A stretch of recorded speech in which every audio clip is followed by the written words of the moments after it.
Doctor, we still cannot QR because of the screen is not, the QR code is not changing. Yeah, that's why we cannot QR.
Hello, good afternoon.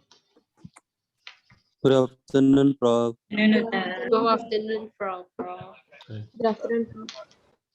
Boleh dengar saya clear? Boleh. Boleh. Prof, saya minul attendance, saya ada chat Alright, tulis. no problem. Just gunakan WhatsApp group kita. Oke, Prof. Yeah.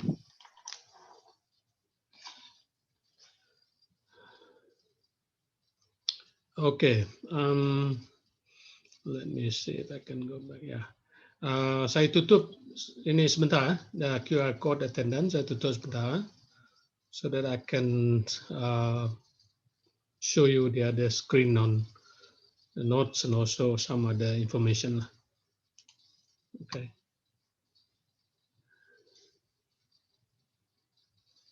All right. Hold on. I have 3 set of slides here with me.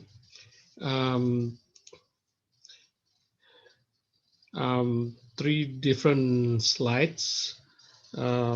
Each one maybe some short notes lah. Short meaning maybe 1 hour or 45 minutes of presentation, and then it's supposed to be one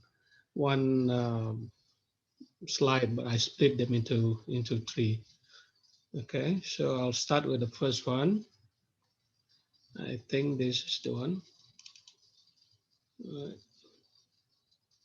Boleh nampak ke? Boleh, Prof. Okay. All right, this will be the first one. But before we go to that, I just want to share with you also another, or maybe I'll show you later.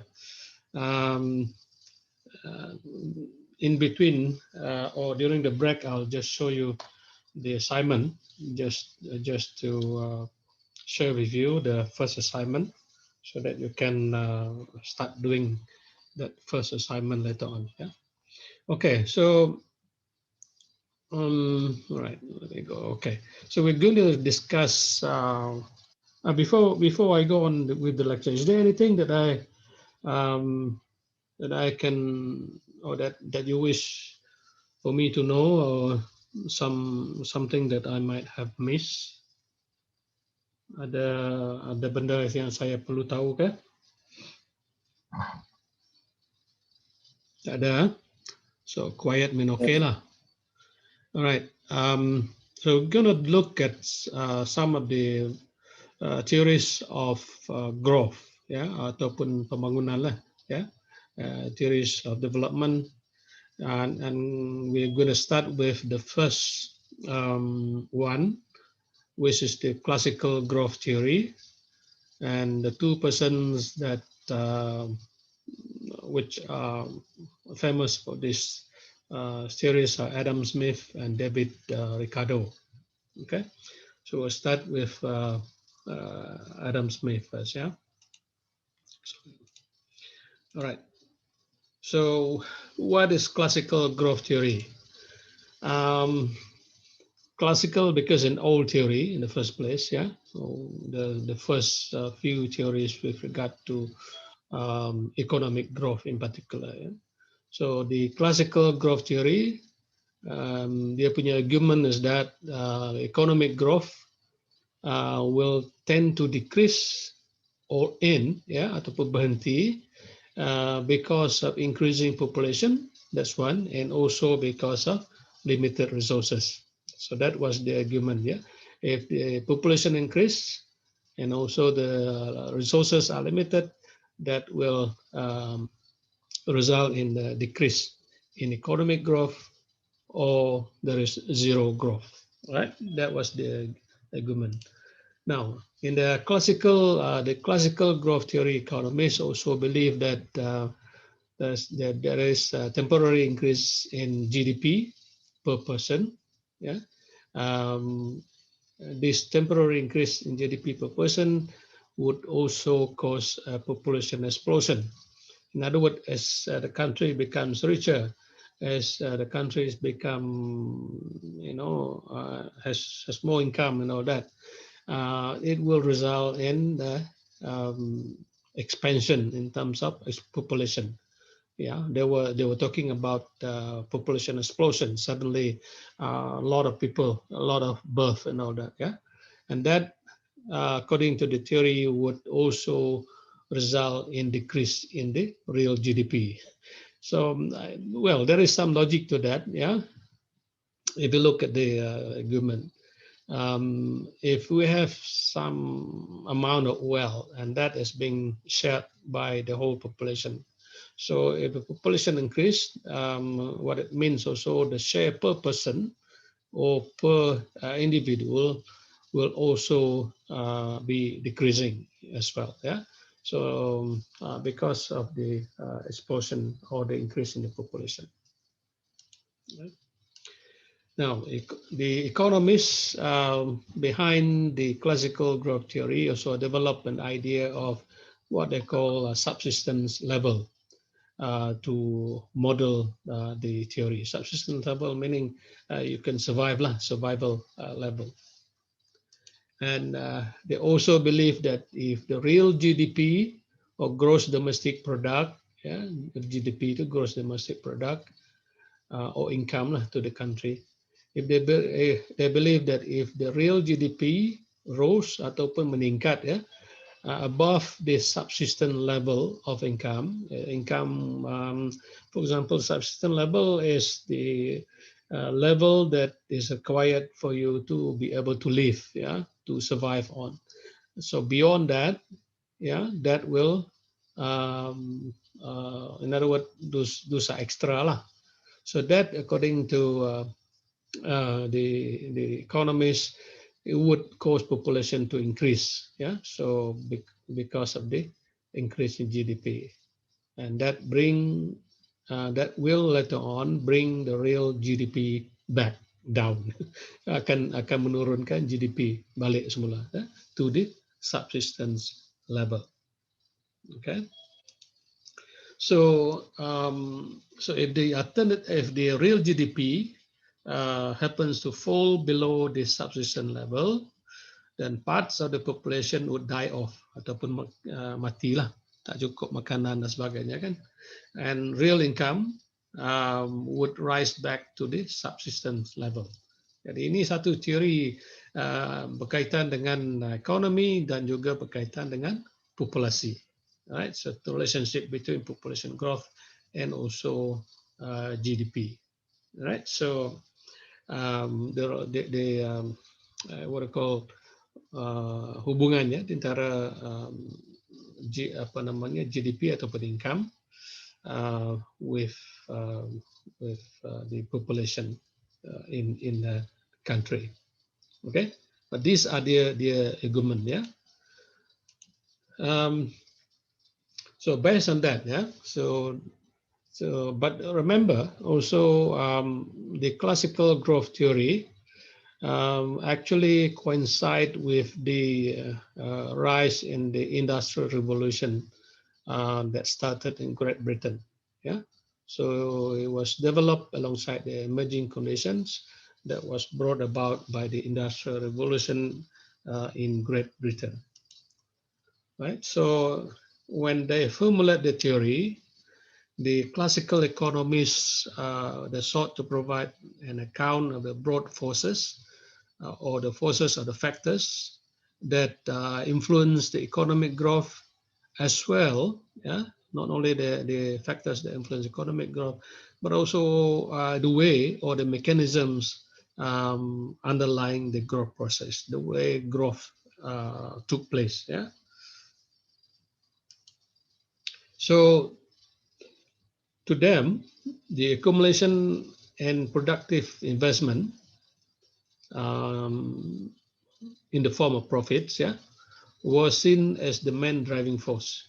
So the main motivation or the main driving force behind the growth is to make more profit, yeah, accumulate more wealth, accumulate more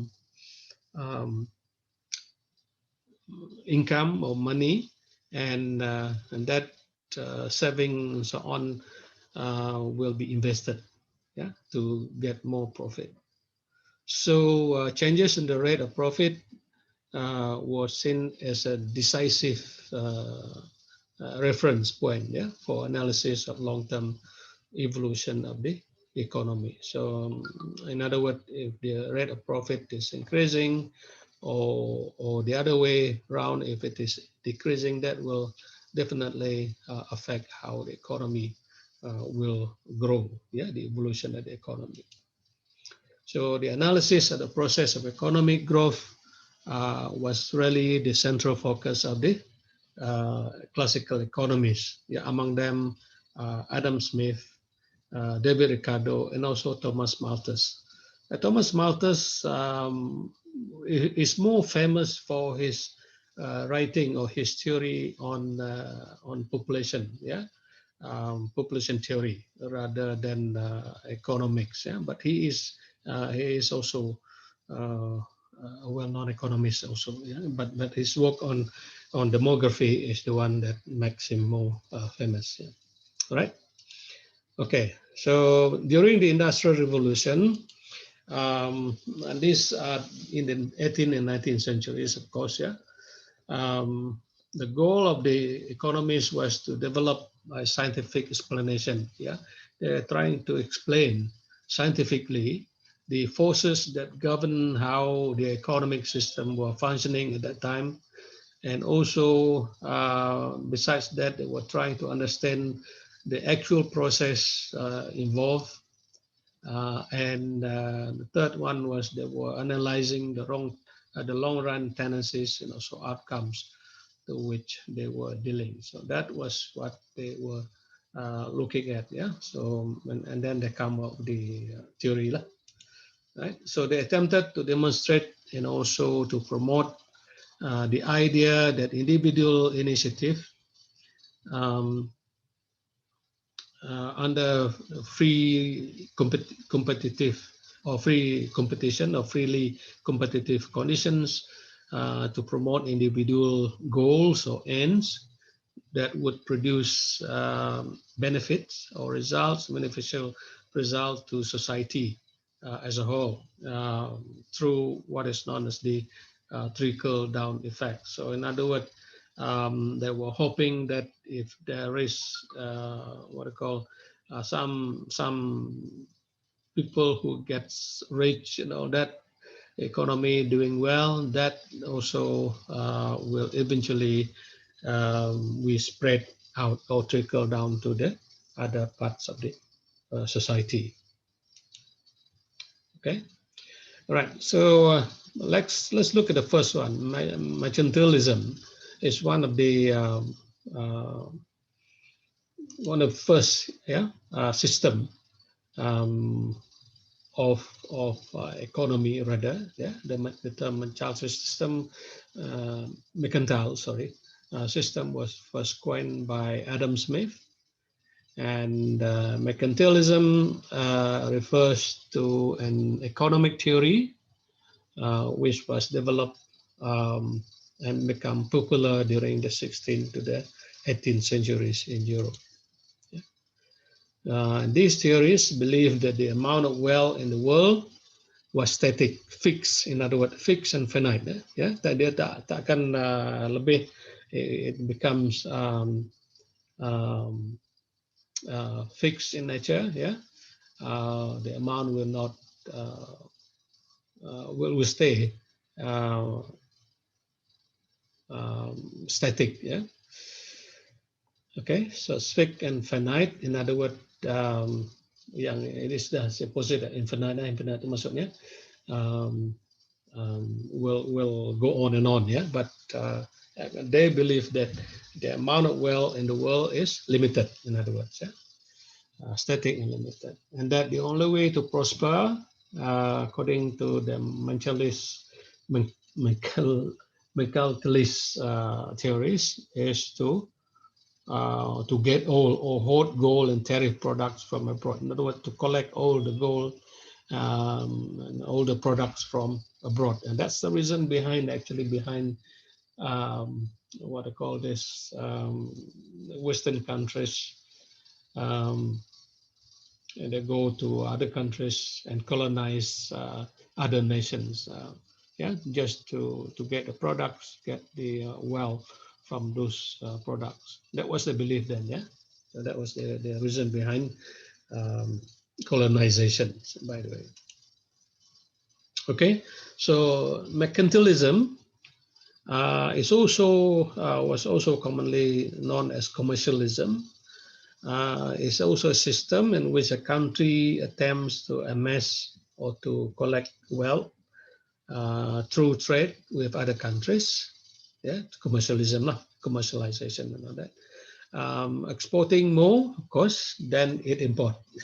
Because if you export more, in other words, you get more foreign exchange, more money from abroad, then you are spending money to buy goods, yeah, to purchase goods from outside, right? So you export more than you import, and then also increase stores of this wealth, ya, storing kekayaan ini, or store the wealth tadi in the form of bullion. Bullion ini mostly in the form of gold and silver, and that's during this time, yeah. So any form of wealth mostly accumulated in the form of gold and silver, even until now. So gold is still very much, ya, merupakan satu reserve, ya, reserve, ya, yang boleh dibuat, ya, oleh mana-mana negara. So you have more gold reserve, you are richer lah, and that gold can be sold later on for money. All right. So what the government in those countries then did was to protect. Yeah. So they encourage protectionism mostly through tariff. Yeah? Mostly through tariff. So it is now, and this system of mercantilism is now often considered as an outdated system. Yeah. So tidak digunakan lagi. Yeah. Particularly in the age of apa namanya, the digital age, nobody use gold to trade and all that. Yeah. So money are transferred from one country to another, from one account to another. Yeah.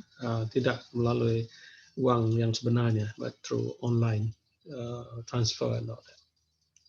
Okay, but that was the first one anyway. Yeah, mercantilism. And then Smith also was famous for his writing, and I'm quite sure you have heard of this as well. His writing on the wealth of nation. Yeah, his book, his famous book on the wealth of nation.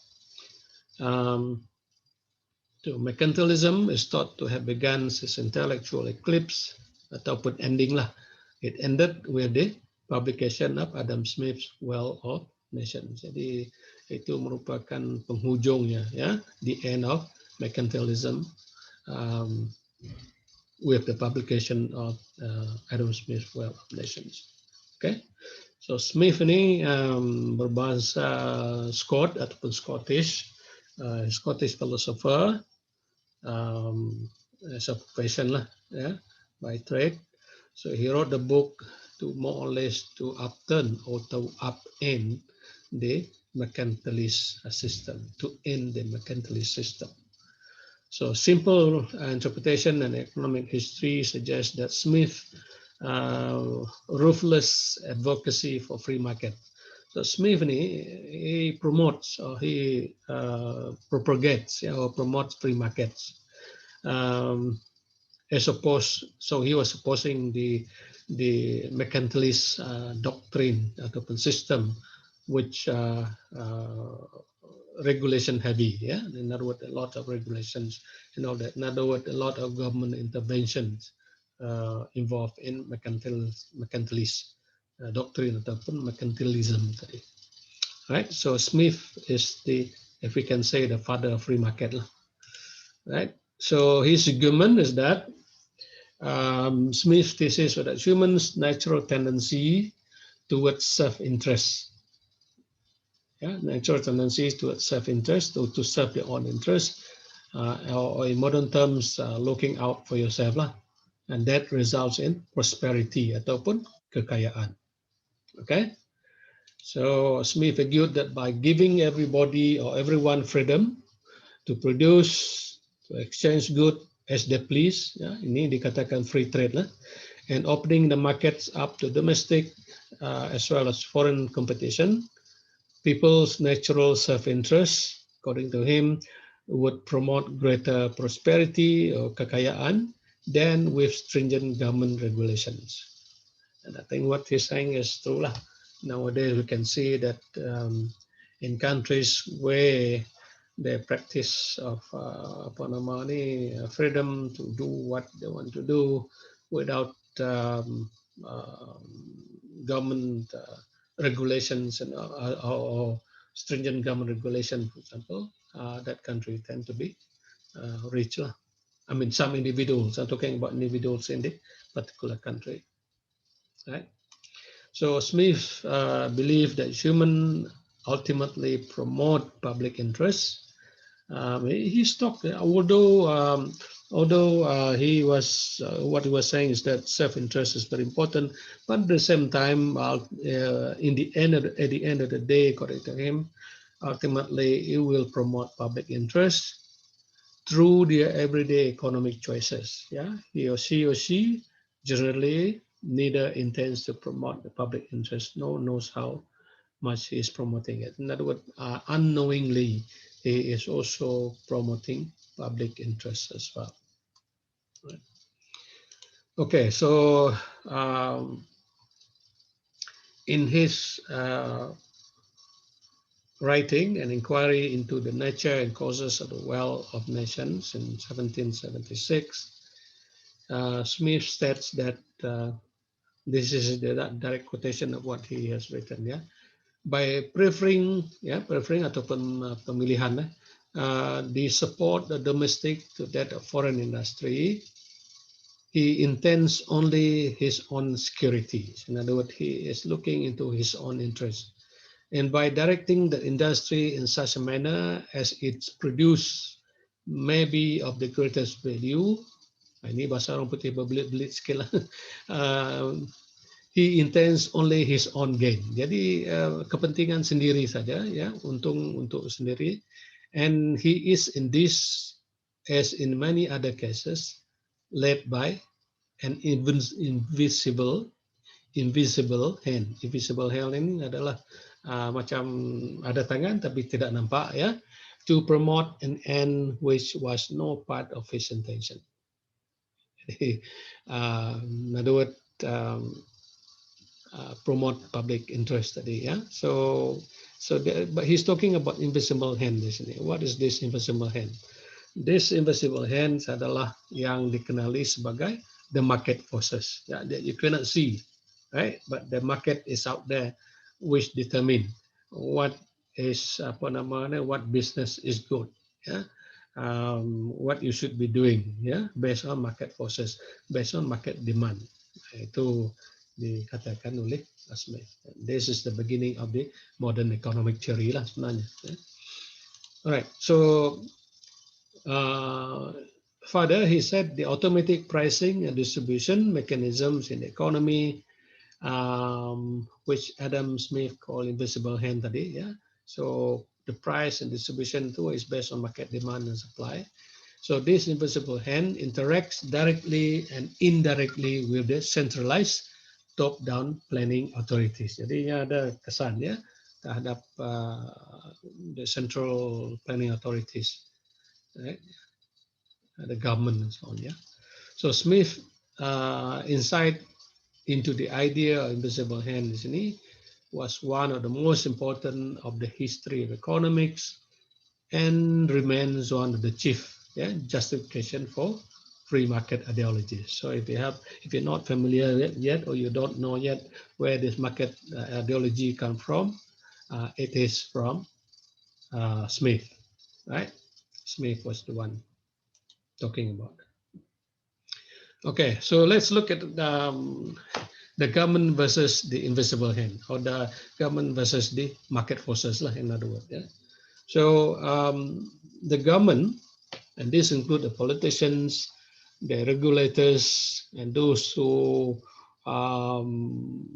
exercise legal force, contohnya the courts, police, military, and so on and so forth. They pursue some defined goals ya, untuk mendapatkan satu maklumat menerusi satu enforcement ataupun coercion, ya, by force, such as law enforcement. Yeah, so to achieve the goals, they use law and order, yeah, coercion or law enforcement. Okay. On the other hand, that's from the government.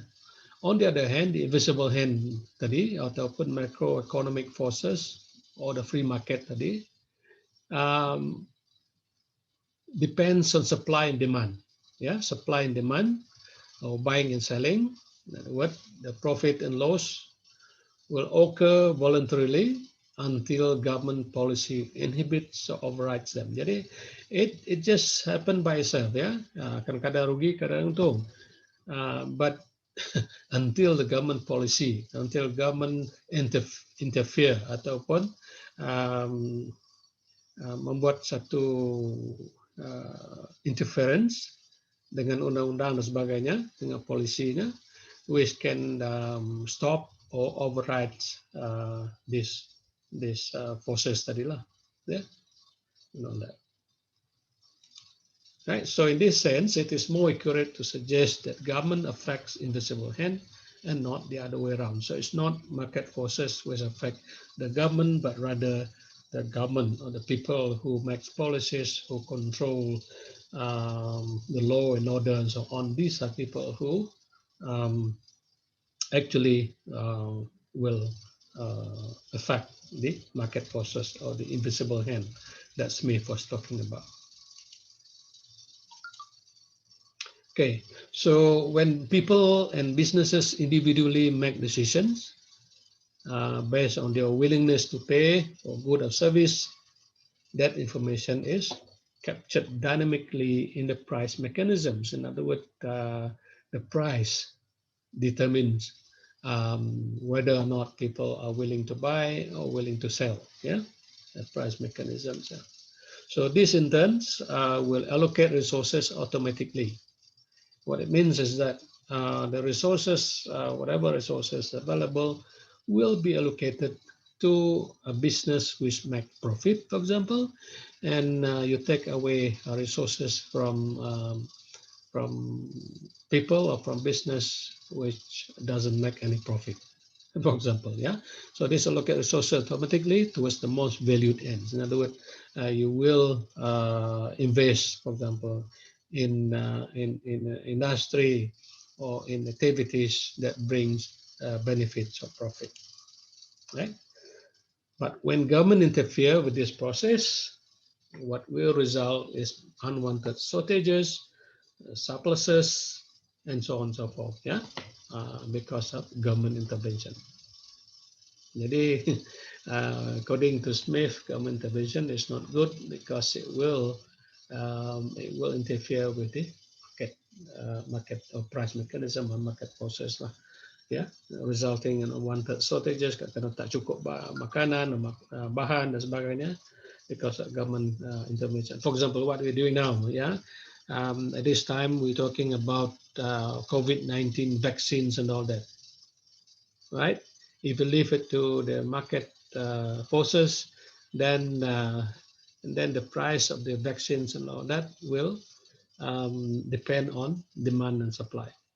Okay, and also because of the government intervention on interference as well, we have shortages in certain parts of the world, and you have more of the goods in other parts of the world, yeah, because of policies, because of government interference. Okay. So the elements of prosperity, kekayaan, according to Smith or Adam Smith, there are three elements, yeah. So nation needed the following three elements to bring about universal prosperity. Tiga elemen yang penting. The first one is what he termed as the enlightened self-interest. Enlightened self-interest, yeah. Your own interest, in other words, yeah. So this is what he said: extending upon self-interest in trade, Smith, so thrift and savings, yeah, savings, belanja berhemat, yeah, as important virtues, especially when savings were used to invest. Ya. Jadi perlu menyimpan simpanan and kurangkan perbelanjaan so that you have more saving, and that saving is going to be used for further investment. All right. Second, and also through investment, the industry would have the capital, the modal to buy more labor-saving machinery, and also have to encourage innovation through research and development. So research and development actually is not cheap, yeah. So you must invest in that research and development, as well as investing in technology as well. So this technological leap forward would increase returns on investment capital or invested capital. So in other words, your pelaburan akan meningkat ataupun bertambah dengan penggunaan teknologi, and the rest raise the overall standard of living. So in other words, when the returns on investment increase, that will help to increase the income of the people, and of course the overall standard of living of the people in the country will also improve, overall improve standard of living. Okay, itu pertama ya. So self-interest, enlightened self-interest. The second element is limited government. Remember, he has been talking about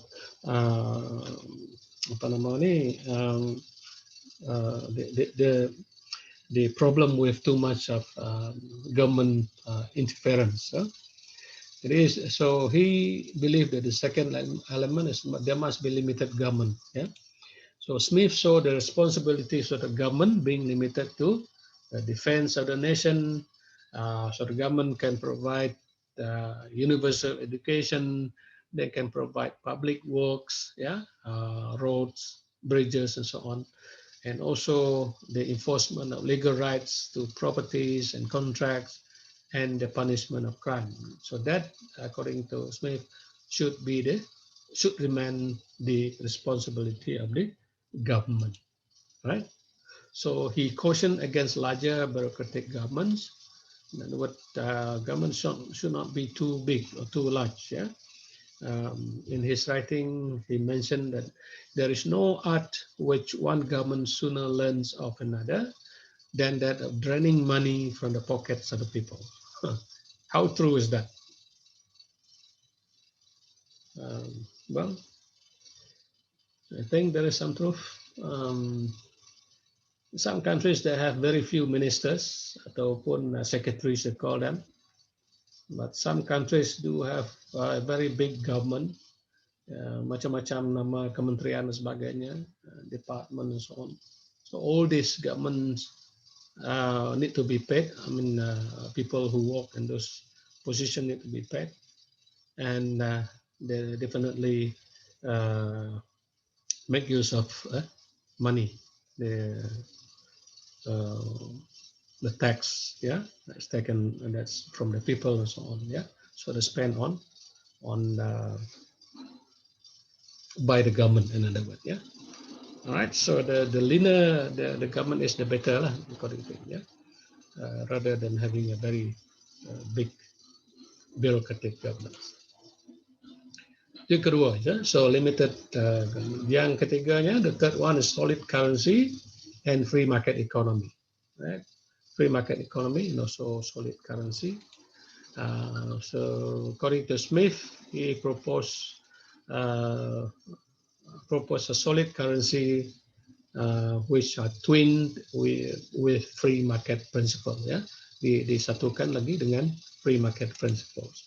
So by backing currency with hard metals, for example gold, Smith hoped to curtail the government's ability to depreciate currency by circulating more of it to pay for wars or other wasteful spending. Jadi dia he promote macam hard metal tadi adalah merupakan the what do you call this, the savings lah, in the form of gold, right, to avoid government's unnecessary spending,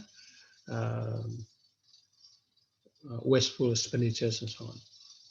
So with hard currency acting as a check to spending, yeah, because you can't just buy and something menggunakan gold kan, you need currency. So by with hard currency, which act as a check to spending, Smith wanted the government to follow free market principles by keeping taxes low, yaitu cukai serendah yang mungkin, ya, and also allowing free trade across borders, ya, by eliminating tariff. Jadi dia promote free trade across borders, ya, and reduce tariff in the process. Yeah. So in the book, in the Wealth of Nations, and this is his famous book, of course, yeah, a seminal book that represents the birth of free market economies or the free market capitalism as we know today. Okay, all right. So he is famous, yeah, David Smith ini, Adam Smith. One of the famous economists, yeah, even still relevant until today. Yeah. Okay, the second person, I'll skip Malthus for the timing. Yeah? The second economist is by the name of David Ricardo. So Ricardo is also a British economist. He's well known for his theory on theory on wages and profit, labor theory of value, or theory of comparative advantage, which is trade theory lah, international trade theory, and also theory of rent. Jadi dia banyak teori yang dibuat oleh David Ricardo. Right? So Ricardo and also other economists also simultaneously and also independently discovered the law of diminishing marginal returns. You know this already, kan? Law of diminishing marginal returns. Yeah. In other words, this is the law which says that when you invest or when you put something, labor, capital, whatever it is, initially the returns on that investment is big, but gradually become smaller and smaller with each additional unit that you put in. Itu yang dinamakan sebagai diminishing marginal returns. So like Adam Smith as well, David Ricardo was opposed to protectionism, yeah, which is practiced by state or countries. So they opposed protectionism for national economies, especially for agriculture. Yeah, so Ricardo believed that landlords, tended to squander their wealth on luxuries rather than invest. In other words, this landlord who owns a lot of lands and they get profit from agriculture, from people who tended their land and so on. Yeah. So instead of investing more on technology and so on, Ricardo believed landlords tend to waste or spend their wealth or kekayaan on luxuries. Yeah. So he developed an international trade theory, now commonly known as the Ricardian trade theory, or theory of comparative advantage and specialization.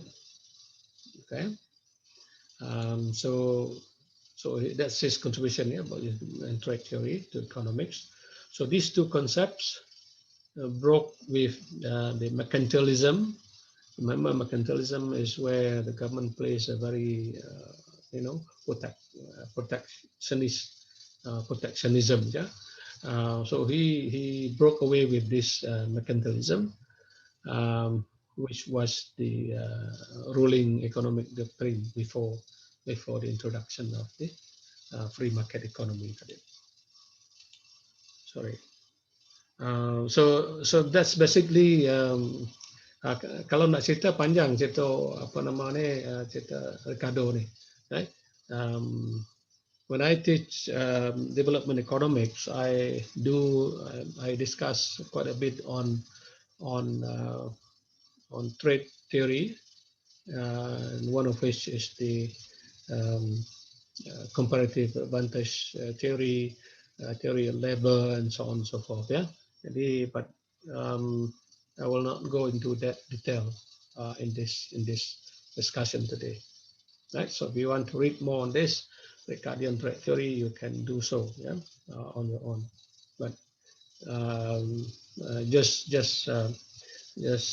sufficient for me to say that Ricardo contributed immensely towards the theory of economic or growth, because international trade is the one that promotes economic growth in any particular country which are involved with trade, particularly when you export goods. Yeah. Okay, so that ends my first part of the session on the classical growth theory. So the next one, which I will discuss, is on the Keynesian, another group, another theory, economic theory, Keynesian theory. Okay, any comments or questions on this first presentation pagi ini? Pagi pula petang ni.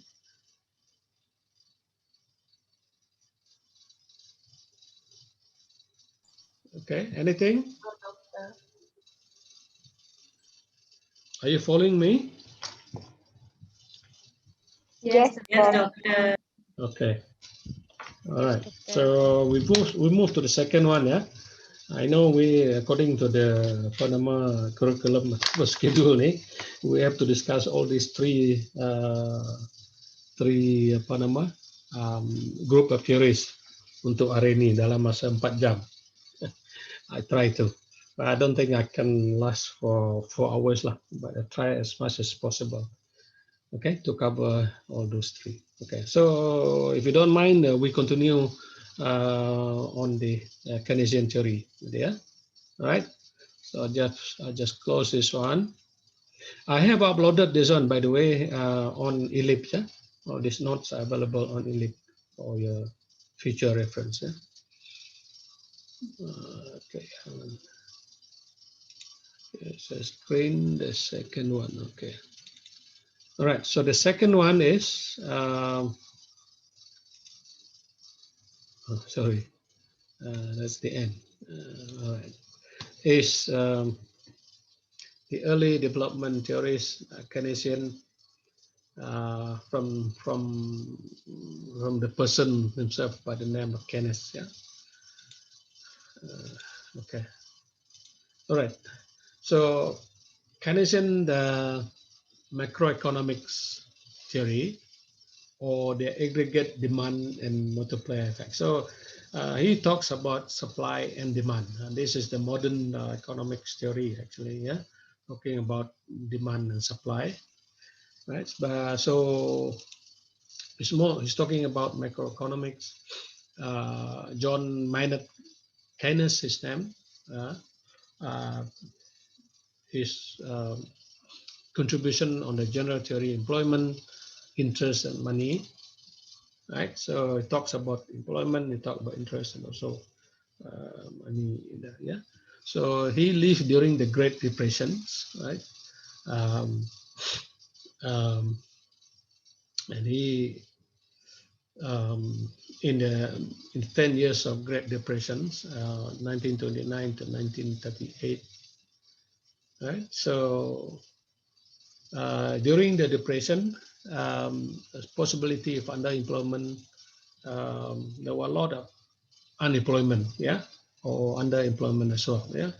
So he shows a possibility of equal underemployment rather, equilibrium, where the actual GDP had not been equal to the potential for years. In other words, there is a potential for growth in domestic product, but it has not happened simply because there were lack of employment. Yeah.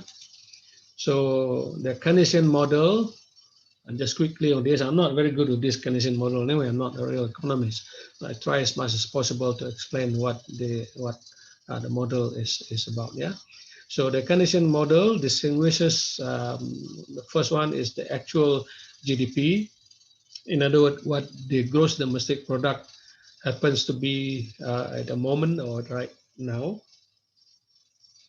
And then the potential. The second one is the potential GDP, with the assumption that if there is full employment, yeah, in other words, if everybody is all employed, that will contribute to the gross domestic product at that time. Tapi potential tu is always potential, but real is the one that we have. Yeah. So the equilibrium GDP, according to this theory, is a level, refers to the level of GDP at which there are no forces tending to change the level of GDP. All right.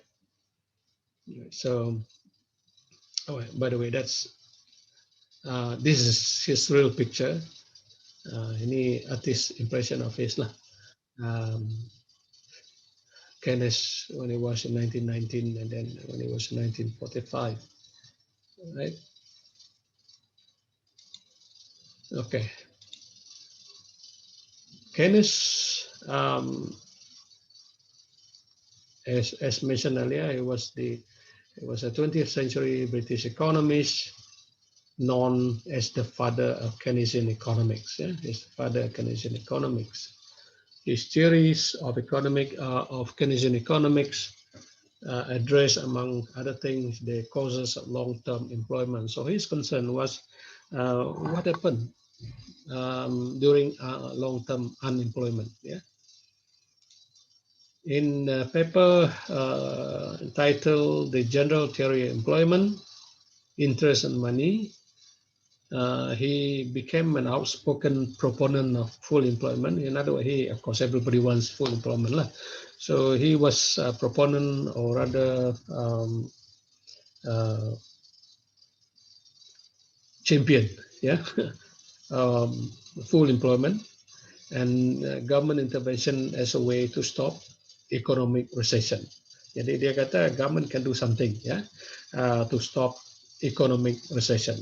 Now, if you recall, Adam Smith, yeah, talking about free market and so on, and talking about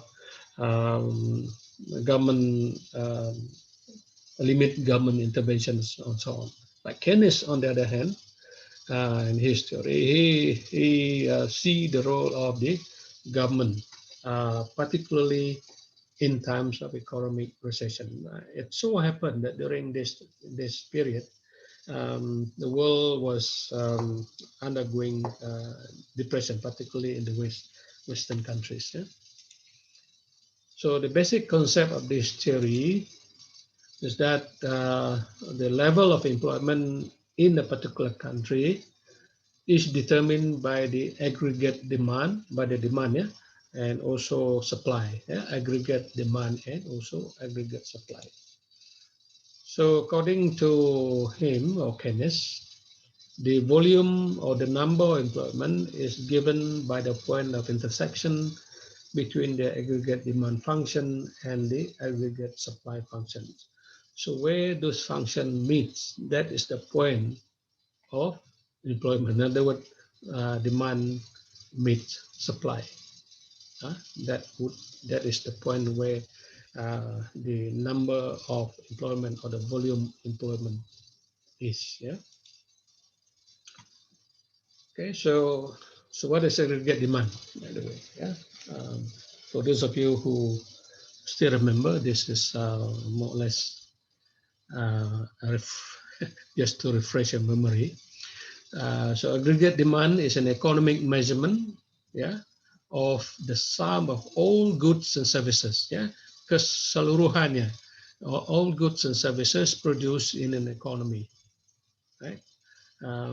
It's a measure of the sum of all goods and services produced in economy, and expressed as the total amount of money exchange for those goods and services. Ya, bukan saja barang, tetapi juga perkhidmatan sekali. Ya, right.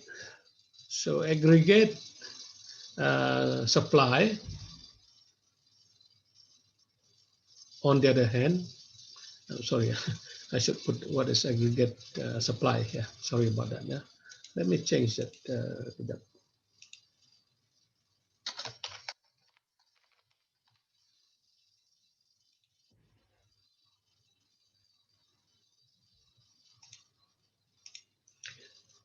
Aggregate supply is known as the total output, total supply of goods and services produced within an economy. Yeah, at a given price level in a given period. Ya, pada tahap harga barang atau perkhidmatan tersebut. Ya, that is the total supply of goods and services. So the aggregate here is talking about the total sum, whether it is aggregate demand ataupun aggregate supply. Sorry. Okay, so it is so aggregate supply is presented by the aggregate supply curve, which describes the relationship between price levels and the quantity of output the firms are willing to provide. Yeah, so depending on the price of the products, and also the price of the service, that will determine how much quantity the firms are willing to produce or to provide. Okay, so normally there is a positive relationship, of course, between aggregate supply and price level. So if the price level is high, normally the supply would be higher as well. Yeah, because there is a motivation for you to produce more, to supply more, and the price of the good is higher. Right. So this is talking about aggregate demand, aggregate demand curve, right? So this is the demand curve, for example. Forget about all this. I'm just trying to show you the curve here. Yeah. So so as a rise in price level will cause a contraction of demand, and this is true. So, for example, if the price of goods in the market increase, yeah, normally the demand will be less. Yeah, so less people are willing to buy. Okay. So, but if the price of the goods decrease, then the demand will increase, right? For example lah, kalau harga kereta turun, maka lebih ramai yang ingin membeli. Kalau harga kereta meningkat, we will think twice about buying a new car, for example. Sama juga, ya, just last week, there was this news of price of gold decrease. So all the goldsmith, goldsmith lah, kedai-kedai yang menjual apa nama ni gold, ya, in town, or jam jalan di Kuching, sebab orang berbaris untuk membeli apa nama ni gold lah, necklace, kapal kah, ya. I didn't have money to buy, so I just drove through anyway. So yeah, that's how it is. Yeah, demand for the goods when the price is low, right? Similarly, on the aggregate supply curve, right? So when the price of the goods increase, the tendency is that the firm ataupun syarikat tersebut will produce more of the goods, right? There is incentive for them to produce more, right? So the aggregate supply curve shows the quantity of all goods and services that businesses, industries and sebagainya, in an economy or in a country will sell at a particular price level, yeah. Alright, so short term dia macam ni lah. I'm not economist, I'm just trying to help you to understand it. This is how it is in the short term. But in the long term, yeah, in the long run aggregate supply, it will be something like this, yeah. So that's how it affects the GDP, right?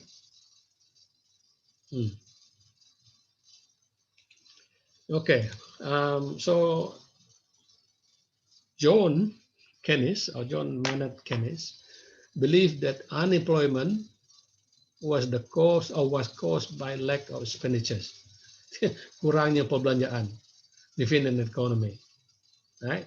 So if the less people spending, the less spending and all that, like less expenditure, that creates unemployment within an economy, which decrease aggregate demand. According to ada betul lah. So when the people are unemployed and so on, yeah, less expenditure, people. Contohnya, if you look at what happened during the COVID-19 lockdown, when people cannot go to work, yeah, especially in the business sector, so nobody spend, right? Nobody spend money. They don't go to work, so they cannot have money, particularly those employees lah. So they cannot spend money, right? So that will decrease aggregate demand because yeah, nobody buys stuff, yeah, except for um, essential stuff, yeah, ataupun barang-barang essentials.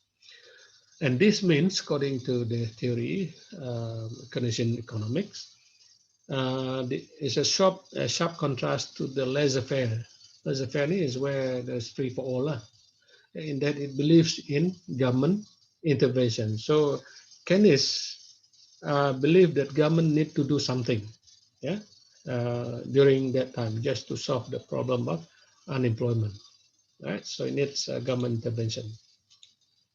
So the most basic principle of Keynesian economics is that even economy's investment exceeds its saving, it will cause inflation. Jadi ada dua masalah sebenarnya. If an economy investment exceeds its saving, in other words, you spend more than your saving, it will cause inflation, right? In other words, if you have saving of 100 million, for example, but you spend 150 million, what you do is what happen is it will result in inflation. Yeah. On the other hand, if the economy saving is higher than its investment, and that would saving too banyak daripada investment, let's say saving is 200 million and investment is 150 million, yeah, that will cause recession pula, yeah, recession. So this was the basis for Keynes believe that an increase in spending, the increase in spending, that's his theory, increase in spending would in fact decrease unemployment, yeah, and help economic recovery. And this is, in fact, during Najib's time. I don't know whether I think Malaysia is still practicing that Panama theory economy, where during recession, for example, the government would pump in some money, provide bagi bonus ke sebagainya kan, so that people can spend that money, and also at the end of the day it provides employment, because economy opens up and so on, and so people can go back to work, right? So that is the way to decrease unemployment, and will help the economic recovery, like what we are doing now in Malaysia. We're trying to recover our economy, and there's no other way of doing it but to open up business and employ people back to work. And US is famous for doing this. US economy, they depend on, it's a spending economy actually. That depends on the people spending. So if nobody spends, then the economy will collapse as well, right? That's why under the Biden, the current president US punya their policy, ataupun one of the first thing they did was to provide, um, bantuan kepada rakyat Amerika, ya. So that particularly those who don't have any work at the moment, yeah, they're unemployed because of lockdown and so on and so forth. So they provide this money to the people to pay for the rent, to pay for their expenses and so on and so forth, so that the economy will revive, yeah, recover in US. Okay. So Keynesian economics also advocates that it is actually the demand, yeah. So actually the demand, that's where it is. The spending is based on demand, of course, yeah. So the demand that drives production and not the supply, right? So which is quite true lah. If there is demand, so the industry ataupun business will produce, yeah, goods. Okay. So in Keynes' time, the opposite was believed to be true lah. Right? Okay, so as a principles. Okay, so this is what it is. Yeah, Keynes' ideas on economic recovery. Okay, are you following me? Yes, Yes, Doctor. doctor. Okay. Doctor. All right. So this is the idea, right? To recover recovery or expansion, you increase spending. Yeah, increase spending. People who have the money in their pocket, they can spend, right? And that causes larger output, yeah, from the businesses and so on, yeah, that produce the goods lah, regardless of what it is, kereta ke, sabun ke, makanan ke, apa ke, right? They have money, they can spend on that. That will result in larger output, and that will also result in increased employment as well, yeah, because the industry which produce the good will have to employ people, yeah, to produce the goods. So employment is back, right? And then eventually that will lead to higher income, right? Higher income. Okay, jadi itu recovery or expansion. On recession pula, yeah, in recession or contraction, a decreased spending will cause smaller output, and that smaller output decrease employment and causes less income. So, so if you don't have money to spend, the recession will continue. Yeah, economy contracts, while it's in this one here, economy expands. And this is the most of the developed countries that are doing this lah, spending. Budget mereka ni lebih kepada to encourage spending among its citizens, yeah, and increase employment. Okay. All right. So this is just a little bit more on this. For example, the Keynesian system, the plan and also the actual investment. Just example, yeah. So investment has three components. For example, plant and equipment, right? Is one component. The drill process, the factory building, so on and so forth. Yeah? These are equipments used to produce good. And then there is investment in residential investment or residential investment for new housing construction dan sebagainya, or new shop houses, new housing. And the other one is the inventory investment. Yeah. In other words, the change in the business inventories and so on.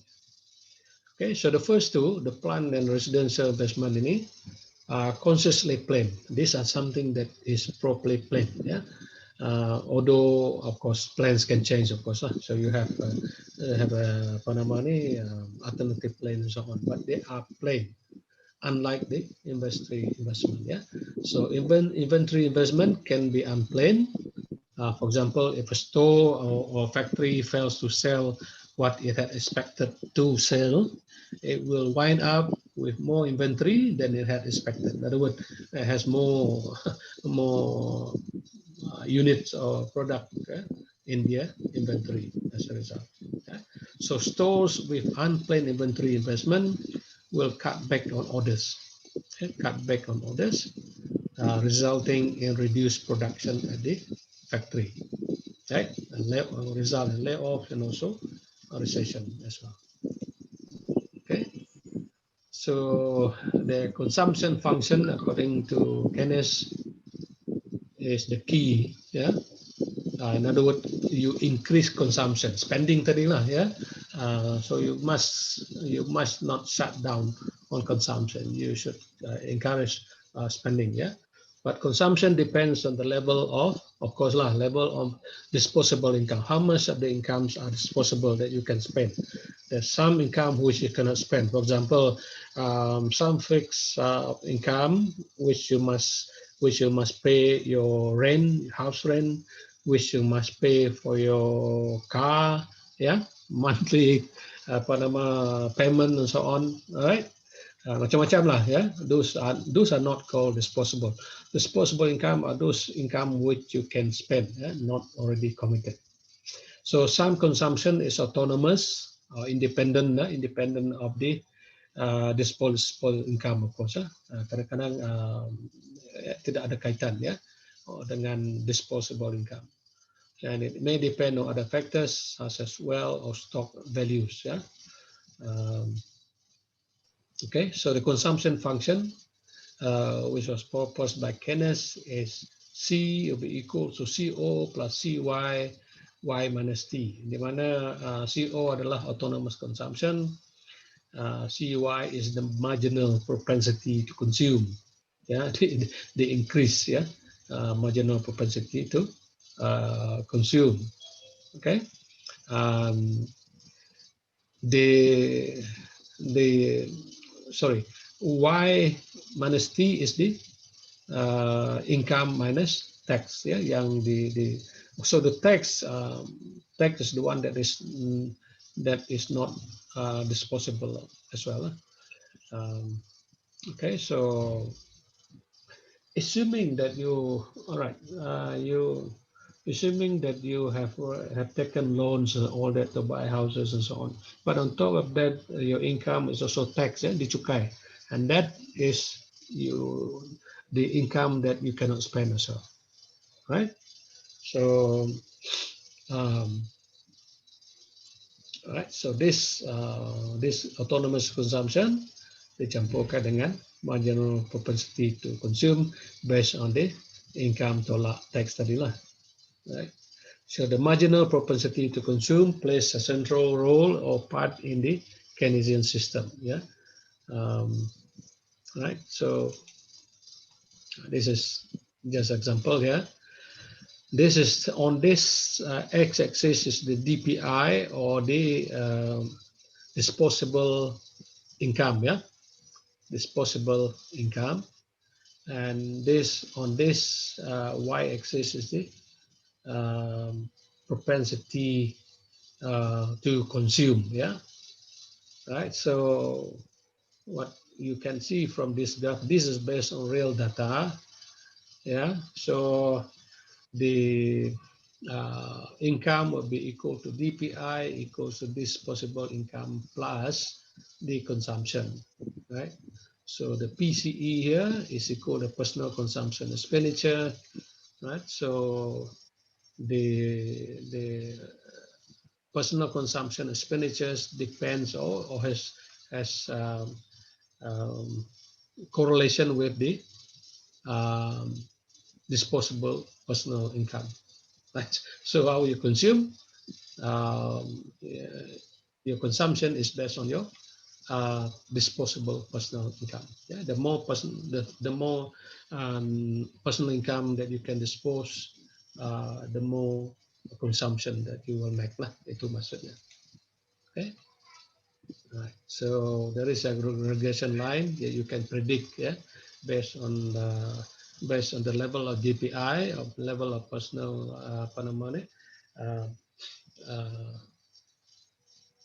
disposable income. You can predict the propensity ataupun the consumption. Yeah, this is just example. Yeah. Okay. Also, this is another model, the national income identity also comes in, yeah, in the equilibrium, yeah, whereby the national identity is y is equal to c plus I plus g plus nx, yeah. So what you can see here is that other than this one that we have seen earlier on is this factor here. Right? So notice that C here has been replaced by the consumption function and investment by plain investment. Right. So the others are just apa namanya, some examples of what happened. Yeah, what happened. Yeah. So for a given values of autonomous consumption, which is the CO tadi, yeah, let's say CO is 300. For the marginal propensity to consume, for example, is 0.8, right? For plain investment, is 1,500, for example. Yeah, this is IP lah, plain investment tadi. Remember, the plain investment adalah untuk apa namanya, untuk building, untuk equipment dan sebagainya, ya. And then and finally for G, government, this is government punya tu 1,200. And then the tax, yeah, let's say tax 1,000 and NX, yeah. Never mind. Let me show you later on. Yeah, then X is equal to 500. The equation can be solved by for Y, for example, right? So, can you see an equilibrium? This is the same thing. So you just substitute Y be equals to 300 plus 0.8 Y minus 1,000. Yeah, tax tadi lah plus government plus investment, plain investment plus 1,200 plus whatever numbers there, yeah. And then they collect all the constant terms, yeah, y equal to 3,500 plus 0.8 y minus 800.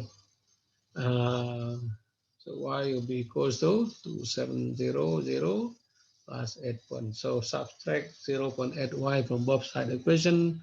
So 0.2 y equal to 2,700. So finally, we multiply both sides by 1 over 0.2 equals 5. So that's how this is mathematics, yeah. So y equals to 5 times 2,700 equals to 13,500. So that's the contribution to the economy, yeah, as a result of that intervention tadi, yeah. So compare that.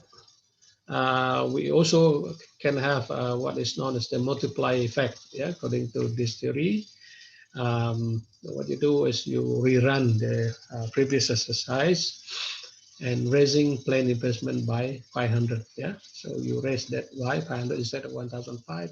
You raise it by 500 to become 2,000, and you see the effect here. Yeah, so the effect is that it increased from kalau previous page tadi 13,500, you now you have 16,000. So there is a multiplying effect as a result of plain investment. Yeah, plain investment. All right. So investment spending has a multiplier effect of 5 di sini, ya. So GDP is up by 2,500 and not up by only 500 as a result of spending extra 500 investment dalam plan investment tadi. Okay. Jadi so government spendings and also net exports, ya. So instead of raising plan investment for 500, for example, we can raise government spending with 500 or raise net export of 500. And by the way, NE tadi adalah net export. Or you can cut taxes by 500. Now, these are ways for you to play around, yeah, on whether or not which model will be best, yeah, to tax, yeah, untuk dilakukan in terms of your apa nama actions taken to improve the situation, the economy. So what happens in this case is you should find that the increase in government spending and in investment will raise income by 2,000, and that the multiplier for investment, government spending, and net export is exactly the same. Yeah, tidak ada perubahan. So the major proposals made by Keynes based on this model yang telah buat. One is to raise government spending, so that will help to expand the economy. Seperti kita lihat pada slide tadi, di mana to expand the economy, to recover an economy from recession, is to raise government spending. So need more government spending. And secondly is to ensure the stability in the world trading system, IMF and WTO and so on, because you have a stable world trading system that will help. Yeah? Otherwise, even with all this government spending semua sebagainya, tapi world trading system tu tak berapa stable, that will not help much as well. Okay. All right. Okay. So the other thing is the tax. What happened to the tax? Or what effect does tax has? Yeah. So tax cut. So tax is actually the one that reduce your disposable income, right? So the more tax there is, so less disposable income you have.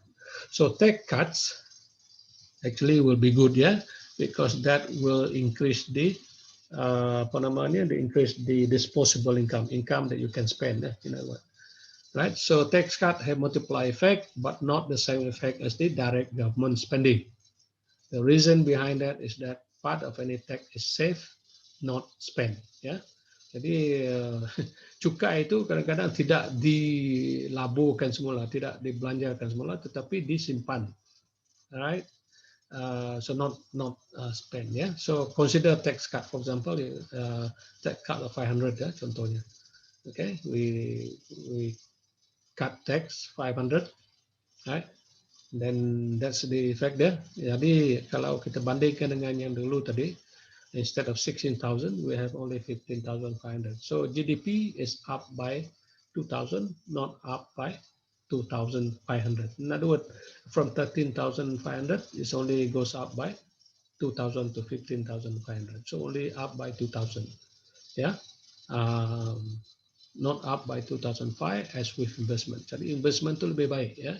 If you invest more instead of money, increase or reduce tax, ya, instead of 1,000 here and tukar kepada 500 tax saja. Just cutting tax will not help much. Itu maksudnya lah, right?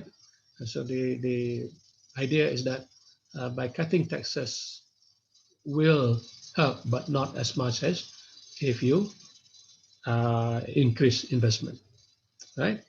So tax cut has a multiply effect, but only 4.0 instead of 5.0. Okay, so nevertheless,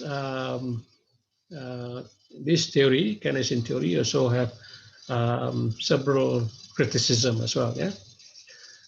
For example, from mid-1970 onward, the Keynesian theory of employment came under sharp criticism from monetarists. Yeah, monetarists believe that Keynes laid more emphasis on the determinants of aggregate demand and to a greater extent ignored the determinants of aggregate supply. Jadi memang betul lah. Jadi Keynes is more concerned about demand rather than supply.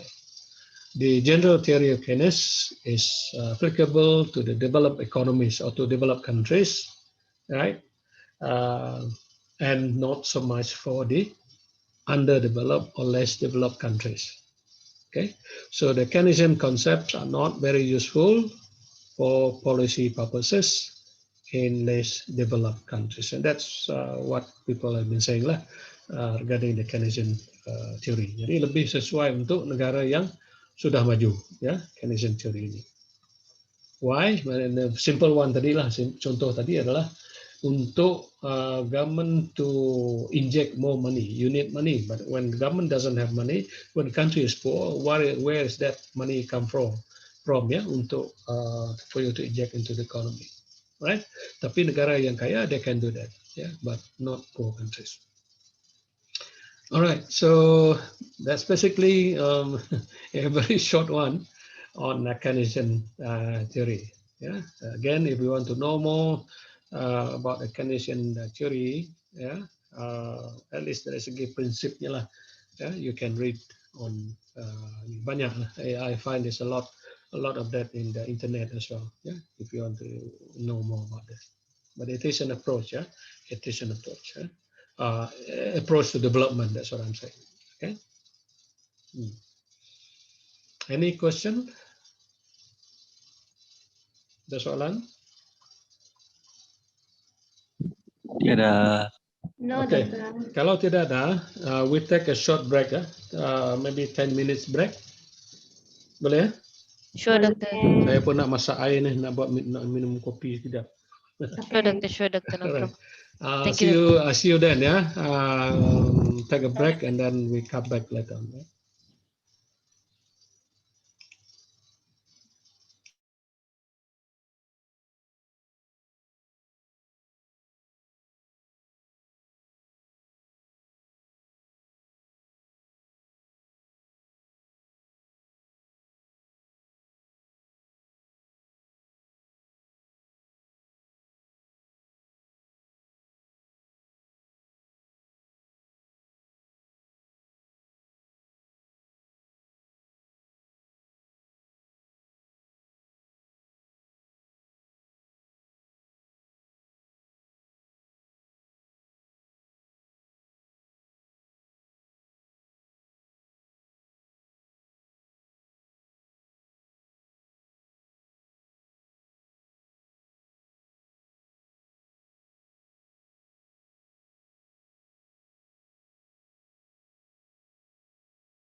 Alright, let's continue, boleh ya?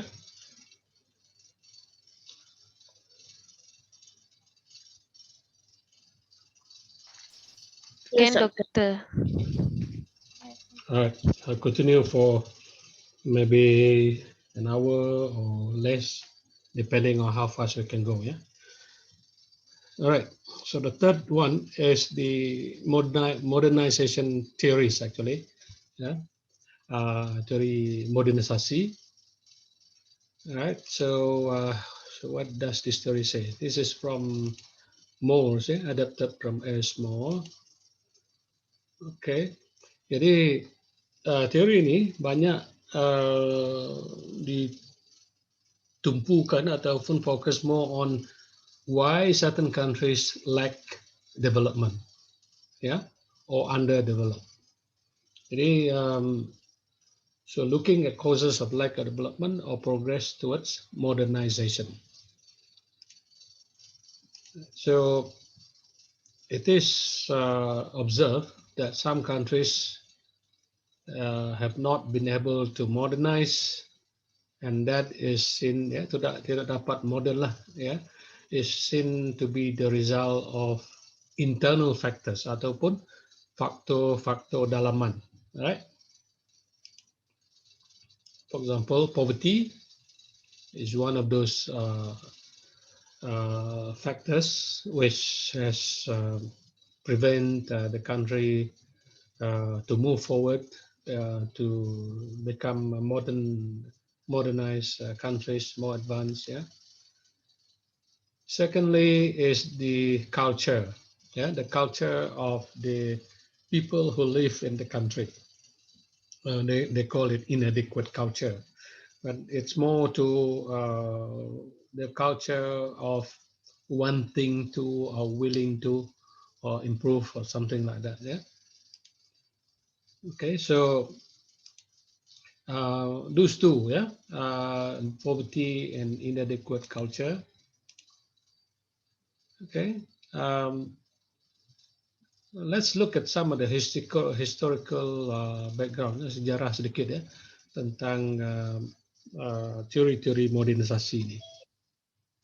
Alright, it happens after the mostly after the Cold War. You know what Cold War is?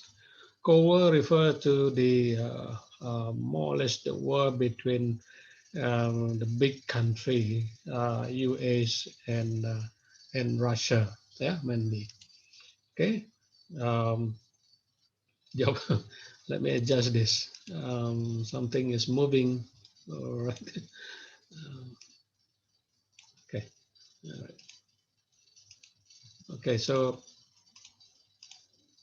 well, the post, particular the post-war II, World War II, the Perang Dunia Kedua, dan juga after the end of the Cold War as well. Yeah, there was a lot of poverty, particularly in the less developed countries. Yeah, um, yeah. After the Second World War, or up, and then also there was also some competition in terms of ideologies, particularly from communism. Yeah, communism, um, or people who promote communism, yeah, instead of democracy, right? So U.S. was, of course, one of the proponents of democracy, but at the same time, there are a lot of ideology that promote communism as well. Now, that was happening throughout the world, yeah. So China, for example, then Cuba, what else? Yeah, uh, Russia, and so on. Yeah? In many of these countries, they promote the ideology of communism. Yeah. The third thing, also according to history, there are a lot of unrest in some of these countries. Banyak apa namanya conflicts that went on in some of these countries, particularly in Africa, in Asia, and so on. Yeah, and that was after the Second World War. For example, in Vietnam is just one example, and we have also happening in Africa, also in some parts of South America as well. Right. So the above three factors, for example, increase in communism and also conflicts in some of these countries, this pose a threat to capitalism. Yeah, particularly the United States. Yeah, the U.S. So that led to the development of modernization theory. Yeah, and you know lah, because these are mostly from U.S. Western countries, but mostly U.S. So those who the proponents of this modernization theory are mainly U.S. economists and policymakers in the United States. Right. So, what is modernization theory? We'll just briefly go through this. It's not going to be a very long discussion on that. So the modernization theory is more or less a theory which was used to explain the process of modernization, or how a country become a modern or achieve its modern status. That nation has to go through as it transits ataupun as it transitions from a traditional society to a modern one. In other words, looking at the process of modernization as a country try to achieve development or modernization from the state of traditional society. Okay. The theory also has not been attributed to any particular person. Yeah. Instead, its development has been linked to American sociologists, yeah, and American social scientists way back in the 1950s. And remember, this is after the Second World War. Okay. So for a country to be seen as modern, yes, dilihat sebagai negara yang modern, modernization theories menyatakan or says that it has to, among other things, number one, it must undergo an evolutionary advance in science and technology. Right? In other words, these countries must adopt, science and technology,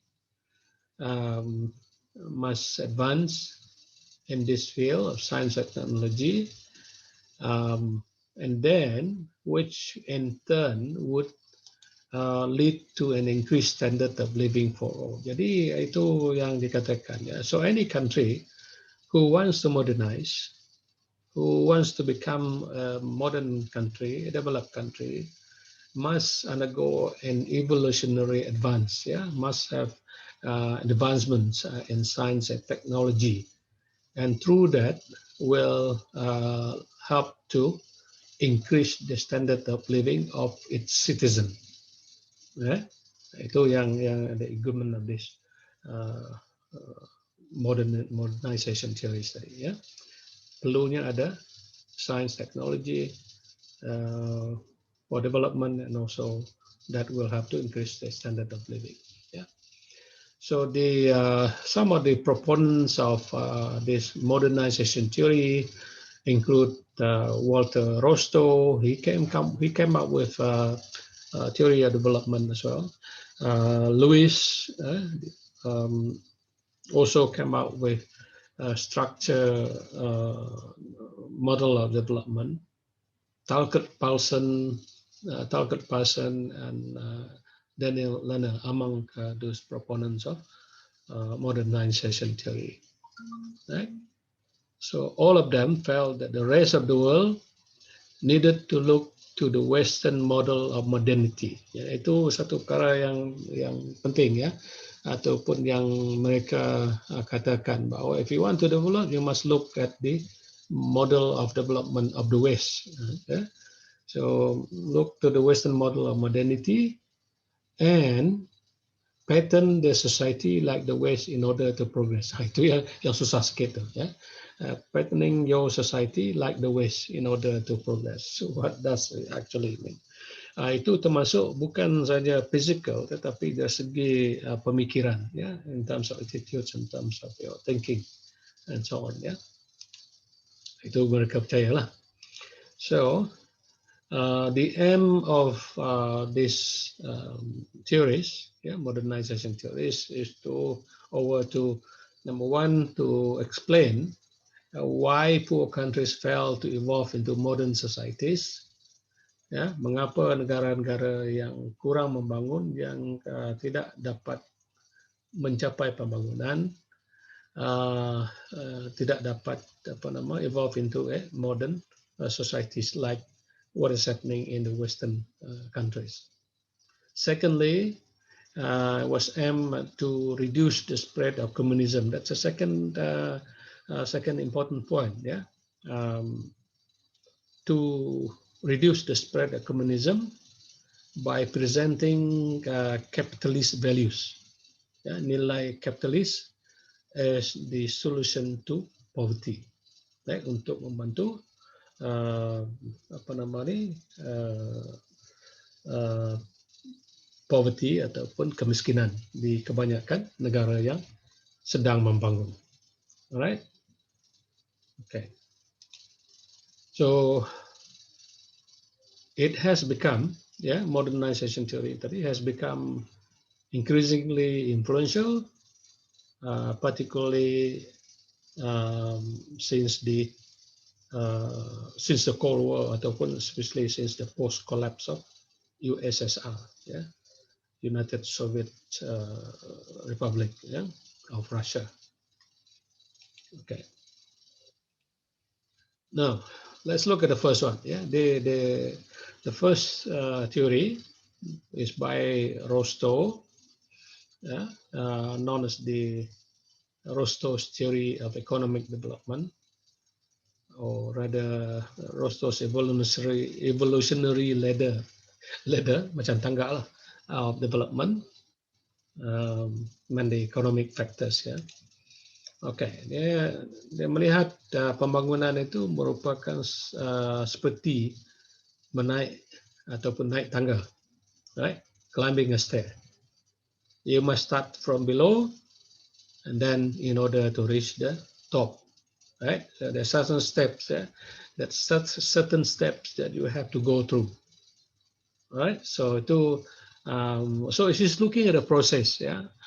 Rostos is looking at a process for a country to become to achieve development, right? So there are 5 steps according to Rostow. The first step is the traditional society, and this is where every country in the world, right, even the already developed country now, was at one time a traditional society.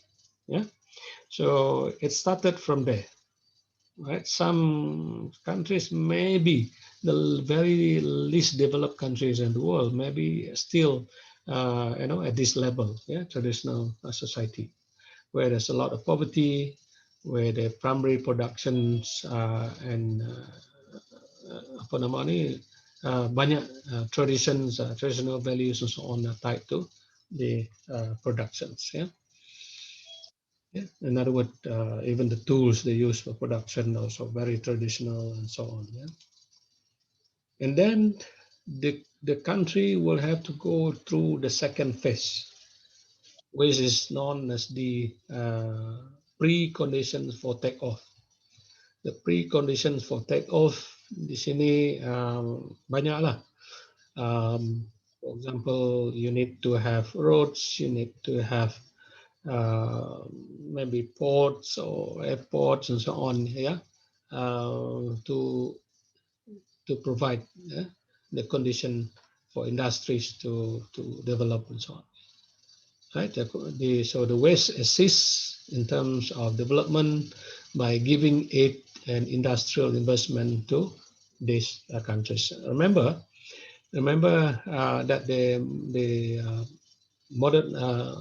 modernization theories believe that they must use technology, they must have industry, right? So industry is the mean to achieve this development. So manufacturing, from agriculture to manufacturing and so on. Yeah. So because of these poor countries, for example, they do not have the capital, they do not have the technology and so on. So the West, yeah, Western countries, termasuk US, will assist these poor countries through giving aid and industrial investment. But remember the other objective today. So they want to curtail, they want to stop spread of communism. So this is one way, yeah, for them to do that, yeah, to assist poor countries, right? So in a way, they have to develop at the same time they help the country to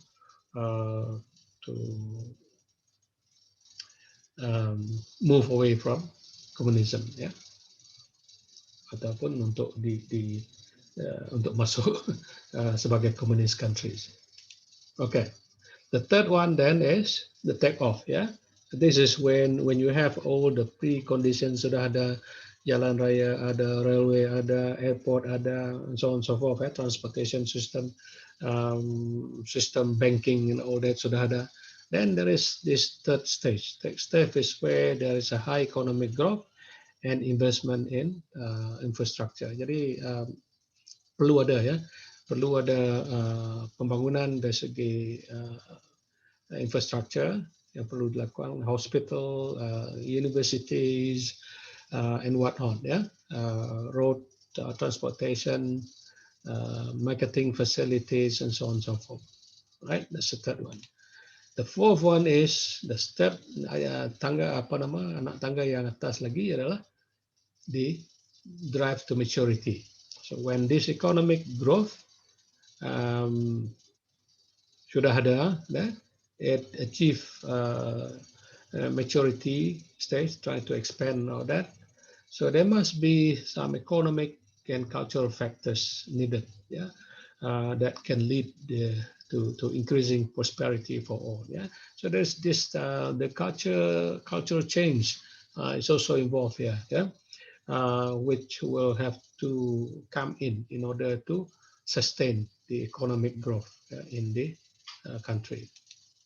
And the last one is the age of high mass consumption. This is where you produce in mass production, right? And also the consumption within the country itself as well, and others also for export and all that. So those are the things, ya. Jadi perlu melalui tahap-tahap ini, from traditional society to the preconditions, to the take off itself, and then drive to maturity and the age of high consumption, right? So that's the theory by Rostos, yeah. On the other hand, when we talk about we talk about the drive to maturity, yeah. Person, so another theories, excuse me, talk about some of the cultures. Remember, they think that you must follow the Western thinking, the Western culture, in order to develop like they are, right? Tapi according to persons, there are cultural factors that can block development, yang boleh menghalang pembangunan, right? So traditional values block a country from nilai-nilai traditional, block a country from developing. Yeah, example, the valuing the extended family. Kita kan kebanyakan di Indonesia, in some other countries, termasuk Malaysia, Asian countries, in Africa too, and so on. Yeah, we value extended family. In other words, extended family is where we have parents, children, grandparents, and so on living together in one house, yeah, extended family. Itu sebagai contoh. And also blocks geographical mobility, not allowing people to migrate or to move to another place and so on. That's the kind of value, yeah, yang ada pada negara-negara berkenaan, ya. Okay. So the traditional values, according to person, these are, for example, ascription, value of particularism, value of collectivism. These are the traditional values. While as in the modern values is the value of achievement, value of universalism, and individualism. These are modern values, yeah. Okay, let's just look at this, the achievement and ascription, for example. For ascription, right, this, for example, respect for position, respect for raja-raja dan sebagainya, ya, So those who have high position ataupun seorang yang berpangkat and all that, perlu ada respect. Itu description. And extensive use of title. Kita kan banyak mengenai title, Datuk, Tan Sri, dan sebagainya. Ya. Then respect for older males in position of responsibility, and also, for example, where you study also. Yeah, for example, those are from apa nama ni, from Harvard, and so on and so forth. Yeah. All right. So where did you study and not what you study? Okay. So regardless, so it's not so much about what you study, engineering ke, ataupun some other subject ke, but rather the place where you study, yeah, the institution. While as achievement is this is more for the uh, uh, achievement, yeah. This is for respect for what you do, right? Use of titles only when relevant, not so much. Yeah? And then also in terms of age and gender, etc. Don't really determine level of responsibility. Kalau di sini, kalau di description ni, you have to the older person is always right, in other words. Tapi sini tidak. Yeah? Right. So in other words, this is based on your own individual achievement. Okay. All right. So contoh di sini ya. Status ya in achievement is based on achievement, education, job, performance, and so on. So it is very individualistic. Yeah. While it's in description, ascribe. In other words, ascribe yang ada pada seorang tersebut. Status contohnya is based on mainly on where you come from, whether you are from apa nama yang diraja ke dan sebagainya, ya, from royal family, ataupun mengikut umur, mengikut gender, male and females are different, ya, ethnic group too, and so on and so forth, ya, based on where you come from, ya. So the practice of nepotism, for example, is widely practiced in ascription rather than achievement. Itu merujuk kepada nilai tadi lah, nilai yang dibincangkan oleh Scott Person tadi. Okay. Oh, another one, another values adalah particularism versus universalism.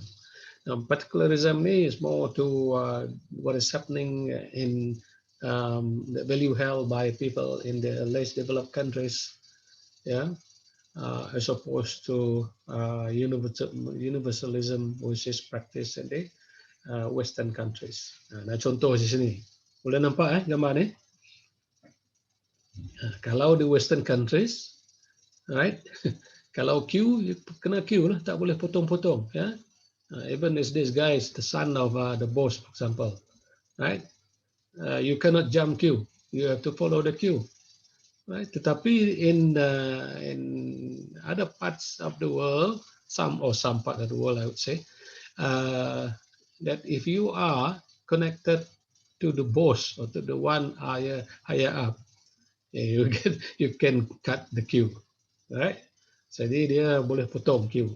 That's just to illustrate the example of universalism and particularism, right? And these are universal values, and this is not. Okay. So again, next, this is based on Hofstede, and in fact, I have a video of him discussing this concept of collectivism and individualism. Tapi I don't know. I think it's quite maybe about 10 minutes or so. Tengoklah nanti kalau ada masa kita boleh tengok. Right? So the three characteristics, according to based on collectivism, individualism, according to Hofstede, yeah. First one, dalam collectivism ini, nilai collectivism, the focus is on us, we, yeah, versus I, right?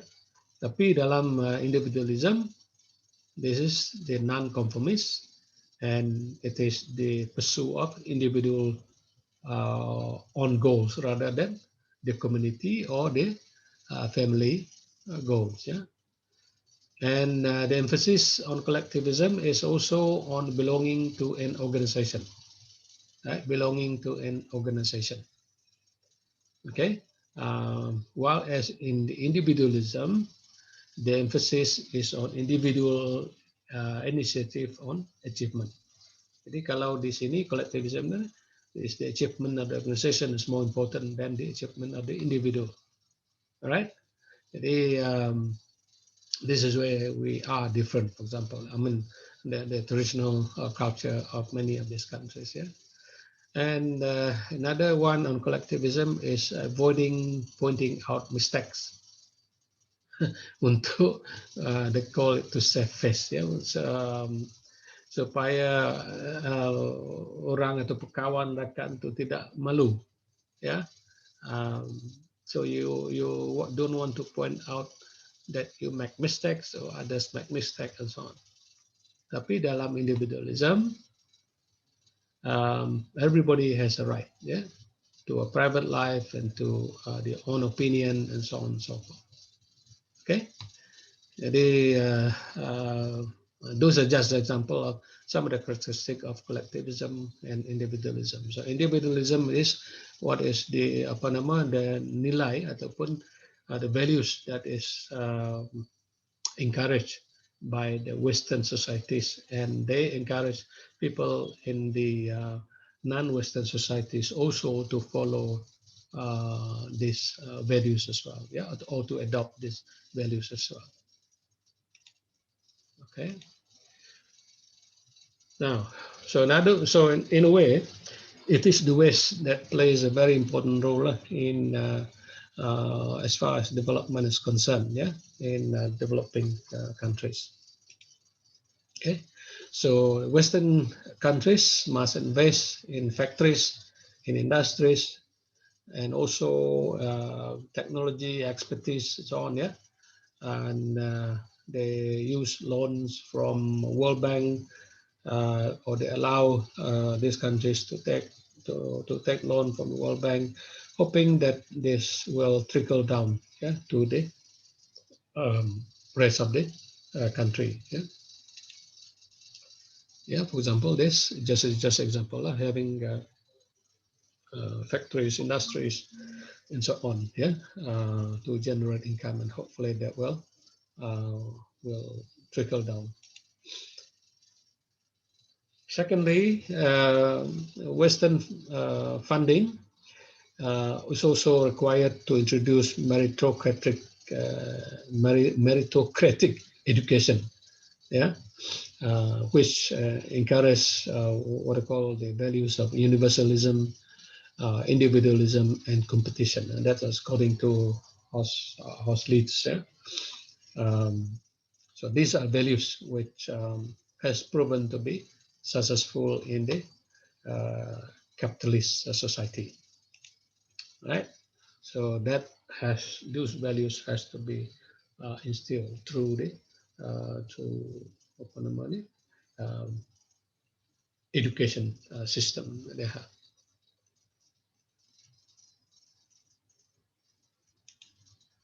Okay, what else? And also the role of mass media too in disseminating modern ideas. For example, to have smaller family or to have nuclear family instead of extended family. Yeah, so the mass media plays very important role. Yeah, in that. So, and also through urbanization. In other words, to encourage people to migrate to cities, to the urban areas, and to get employment, yeah, in the cities where employments are. Yeah, so away from the rural areas to work and be employed in the urban areas. So urbanization, yeah, living in the cities or in their towns. That is part of the cara Western countries have, the less developed countries. And with such assistance from the West for the poor countries, from the West to the poor countries, it is hoped that the poor countries would develop. Yeah, number one, the poor countries would develop the capitalist entrepreneurial middle class to develop business opportunities. Yeah, supaya ada business opportunities and also middle class. Keduanya is to develop high mass consumptions. This is only possible if people are employed, if they are earning, and so on. Yeah, right. And also an urban population, right? So become urbanized, yeah, population rather than traditional rural population. Okay, so those are means for. Remember, the key word is modernization, modern living and so on. Yeah, modernization. So urbanization, mass consumption, and also a lot of middle class and also business opportunities and so on. All right, and also lifestyles. Yeah, lifestyle of conspicuous consumption. In other words, you become consumer, you become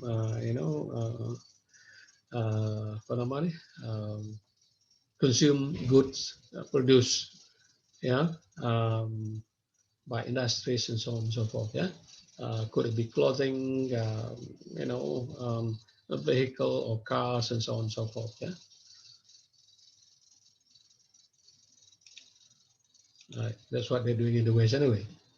All right, but there are criticisms to this modernization theory, right? Not everything is right about the modernization theory, at least viewed from the underdeveloped countries point of view. Number one, it is ethnocentric. It is ethnocentric. In other words, it is more or less promoting the values of the West, in a way. Yeah. So you only look at development from their perspective, yeah, from the American or the Western perspective. Okay, because number one, it devalues traditional values. Devalues traditional values maksudnya tidak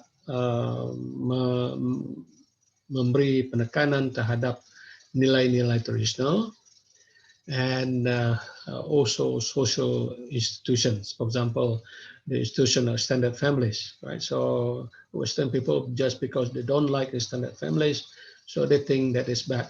That is not quite necessary, yeah, necessarily true, right? There are some positive values of having extended families, for example, right?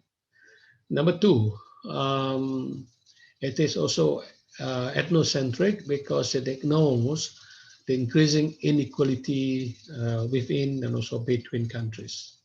Jadi ya tidak mengambil kira, tidak mengambil kira perbezaan di dalam negara dan juga di antara negara di dunia ini. So not every country is the same. Right? You can't have the same developed countries everywhere. Even among the developed countries, there are also differences as well. Yeah? Differences in terms of culture and whatnot. Yeah? And also it is ethnocentric. In other words, because it is not a neutral theory. In other words, in the first place, it is a biased theory, yeah, biased toward Western countries, especially America. And as it suggests, it promotes Western capitalist values. Itu pertama. Yang kedua tadi adalah it also promote democracy instead of communism, right?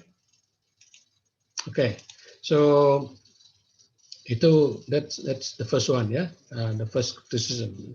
Secondly, in terms of education, education developing world or developing countries, in the past at least mainly benefit small local elites, ya, those at the top. Jadi orang yang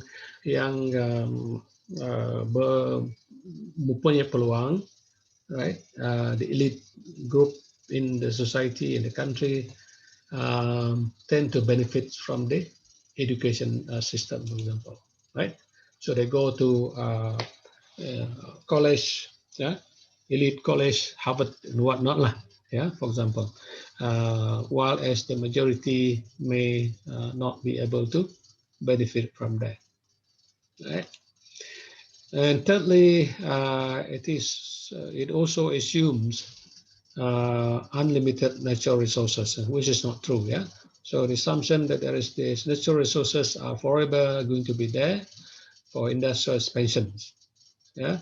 So in other words, a country can expand and expand and expand because the resources are unlimited, which is not true. Yeah. And also it ignores ecological issues as well. And this is the another critics of the Western model of development. Yeah. Okay. So you may have, for example, development, but at the expense of environmental degradation, for example. Okay. All right. So in other words, in order to advance, right? In order to advance, in order to develop, there is no one single way, right? Tidak ada satu model ataupun cara untuk membangun ataupun untuk mencapai pembangunan, right? Dan at the same time, the historical context, konteks sejarah juga sangat-sangat penting, ya, very important as well. Right, that's the fourth apa nama critics tadi lah. You cannot have a single model for development, right? So, and the fifth one is that the cultures, budaya di negara berkenaan, in developing countries, again, for example, the importance of family, yeah, or the family. It may be a response, satu respon terhadap what is known as the economic insecurity. For example, if you were to promote nuclear family, then what happens if there is any form of economic crisis, right? That may actually not be good for the person and also for the family. So in a way, that kind of culture that is standard family, for example, maybe it's a form of economic response to economic insecurity, right? And low levels of material well-being. Yeah. So it's not the cause of it, and not the cause of economic insecurity, but rather the response to it. Yeah? And that is according to Engelhardt and Becker of the year 2000. Okay, so what are the influence of modernization that you can see today? Right. One of the influence of this modernization theory is on NGOs. Yeah, paternalism of NGOs. The concept of people first, yeah, policies which are based on Western help, yeah, based on Western concept of help, and it is deemed or thought to be that poor countries cannot help themselves. Itu satu hal. Jadi mereka menganggapkan negara yang kurang membangun, or poor countries just cannot help themselves, and so they need to be helped. So that is one of the influence. Yeah? And also the neoliberals group, yeah, they want a free market, right? A free market, and advocate helping poor countries as well. Yeah. So it is, of course, we're assuming that they want both lah. In other words, they want a free market where they can, develop, where they can enrich themselves in the country and so on. Yeah. So some people can get wealthier, can get more income and so on, but while at the same time, can help the poor countries as well. Yeah, helping the poor countries, quote unquote, helping the poor countries. Yeah. So depending uh, apa namanya, whether they want it both ways, which depending on which one suits them more or best. Yeah? Okay, so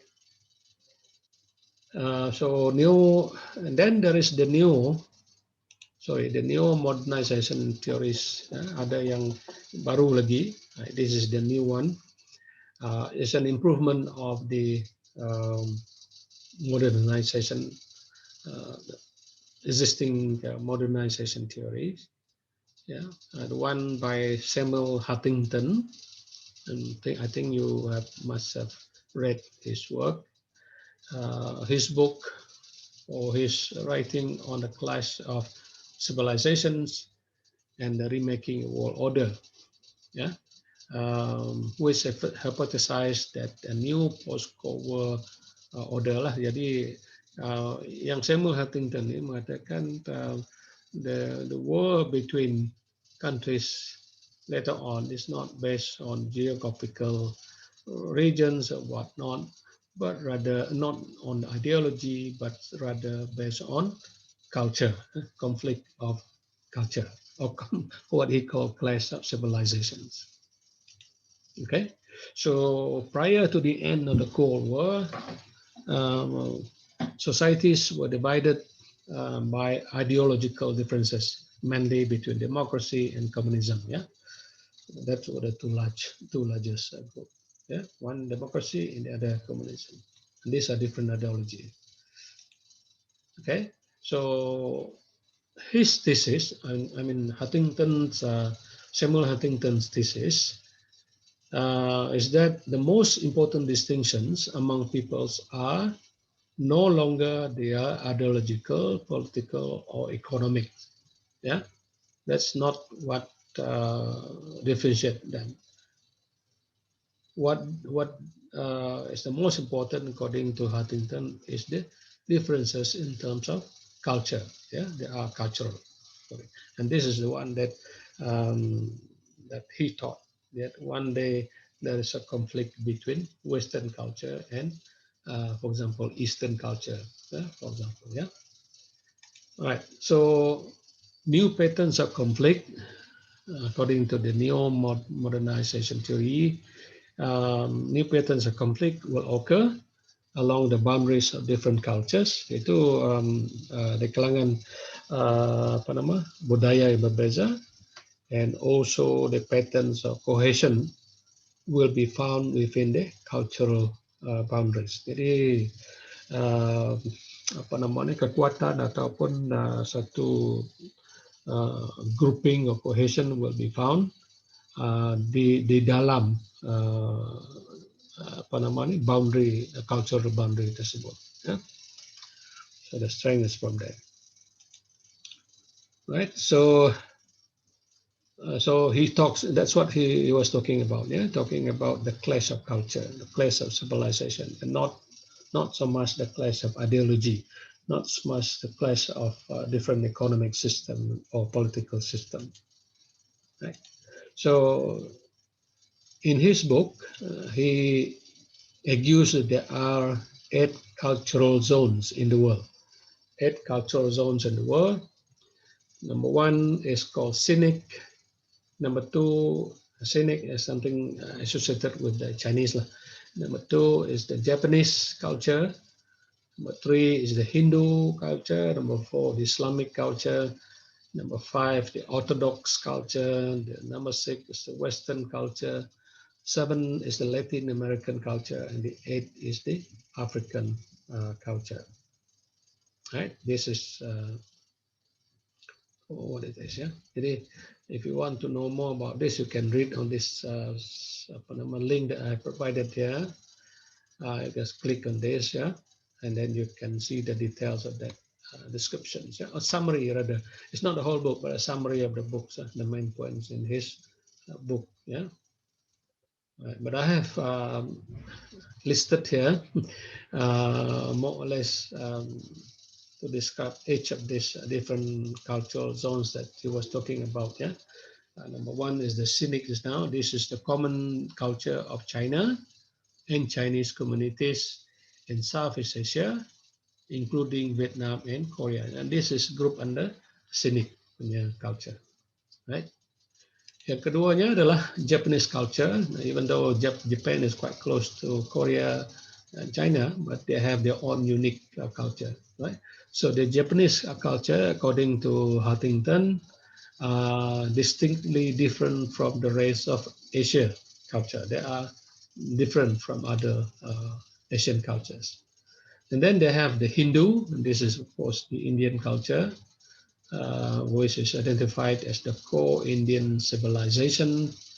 Then you have the Islamic culture, which originate from the Arabic Peninsula or Arabian Peninsula, spreading across North America, Iberian Peninsula, Central Asia, Arab, Turkic, Persian, Malay, among the many distinct subdivisions of the Islamic culture.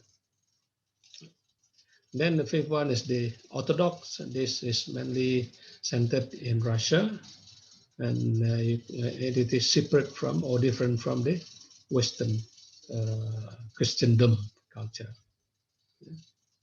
or the Christians. Then you have the Western culture, which is centered mainly in North America and also Europe. Right? 7 is the Latin American culture, the Central and South American countries with a past of a corporatist or authoritarian culture, and also majority of these countries are Catholic majority, yeah, Catholic majority. And the last cultural zone, according to Huntington, is the Africa. Right. So this is mainly an African continent. Yeah. He claims that Africans are also increasingly developing their own sense of African identity as well. Right. So all these are the 8 cultural zones that he was talking about. Yeah, Huntington, sorry, talking about. Okay, so the Christian traditions, Western tadi, and values led to economic prosperity for the Western zone, yeah, and the nilai-nilai yang ada situ, and also the Christian traditions, and the non-Western zones, according to his book, one non-Western zone termasuk negara kita di sini, resent this prosperity, ya. Nah, resent maksudnya tak suka lah, ataupun tidak setuju, ya, dengan prosperity yang ada di Western societies, right? And some, according to his book, some respond by rejecting. I mean, apa nama ni? The comments later on by some of the critics by rejecting modernization and return to fundamentalism. For example, the Arab world, which foster international terrorism, for example. Yeah. Okay. Last slide, I think. Now, Marx or Karl Marx and his followers, on the other hand, don't quite agree with Huntington's punya view, because they believe, yeah, Marxist group, which we will discuss next week, yeah, they say it is not the cultural factors, but rather economic factors which matter most. Yeah, So it's the economic factors which matter most and not the cultural factors which affect development. Yeah, and also Western ideas about modernization are laden with capitalist values. So jadi Marxism is against capitalism actually. Yeah, jadi it's not in favor of capitalism or capitalist values, but at the same time he also doesn't agree that culture is the main factor. Yeah, but instead economic factors.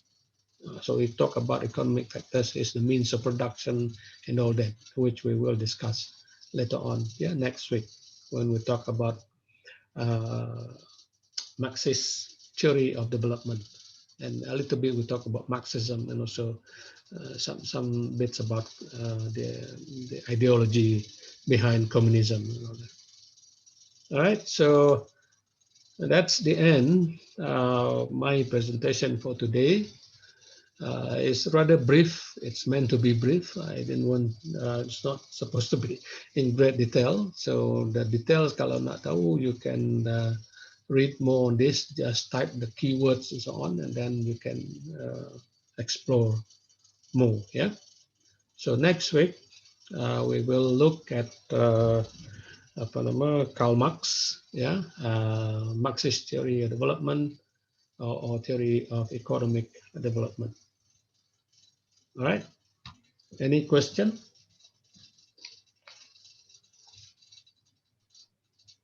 No questions, Doctor. No Okay. question, doctor. You get some apa namanya some ideas lah regarding the We learned various. the new one. Yeah, okay. Some new one kan, some old one lah. Yeah. Yes, yeah. Okay. Good. I'm learning a lot. Uh, as much as I'm sharing with you. Yeah? A lot of these things are new to me as well. So we're both learning here. Okay, kalau tidak ada, then last thing that I would like to discuss with you is your assignment. Okay, boleh ya? So I will. Boleh, Prof. All right, so your assignment. So for this one, just hold on. Sekejap. For this one, I will stop the recording. We don't